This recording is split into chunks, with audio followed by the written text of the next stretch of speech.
Vous avez assisté à l'arrivée des forces spéciales talibanes sur le tarmac et on voit derrière vous ces hélicoptères qui ont été abandonnés dans la précipitation.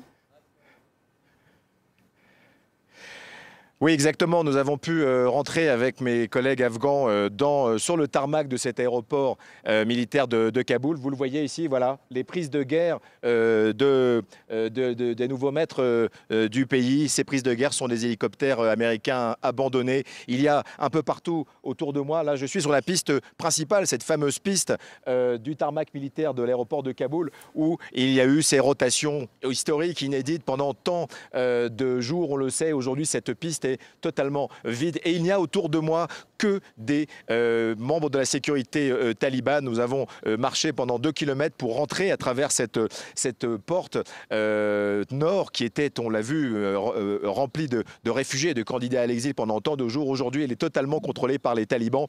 Il y a une sécurisation talibane avec en fait des équipements américains un peu partout qui ont été encore une fois fait comme une prise de guerre, comme ces hélicoptères que l'on voit. C'est extrêmement saisissant. D'ailleurs, on ne les voit pas, mais ils nous ont accompagnés. Il y a ces fameuses unités des forces spéciales talibanes qui sont totalement équipés en uniforme et en armes américaines et également en transport de troupes blindées, en Humvee. Ça en dit long, effectivement, d'abord sur la débâcle de l'armée afghane pendant cette offensive de quelques semaines des talibans qui sont aujourd'hui maîtres du pays, mais également le fait que la propagande talibane aujourd'hui et Zabiullah Mujahid, le porte-parole du mouvement taliban, vient de nous le confirmer. Eh bien, nous avons vaincu, nous disent-ils, la première armée du monde. Nous avons vaincu les Américains. Les Américains sont partis. Alors là, au contraire, sur le plan des symboles, il y a quelques heures, quand il faisait encore nuit, quand les derniers membres des commandos d'élite de la Delta Force ont évacué le dernier avion militaire américain, eh bien, il se dit que 2 membres de ces commandos d'élite américains ont serré la main à des militants djihadistes talibans qui prenaient possession au cœur de la nuit, donc beaucoup plus tôt que prévu, sur ce tarmac, qui prenait possession du tarmac de l'aéroport militaire de Kaboul. Donc, outre les symboles, eh bien, écoutez, le Kaboul se réveille aujourd'hui sous l'Émirat islamique d'Afghanistan, contrôlé par les talibans. Ils sont aux commandes.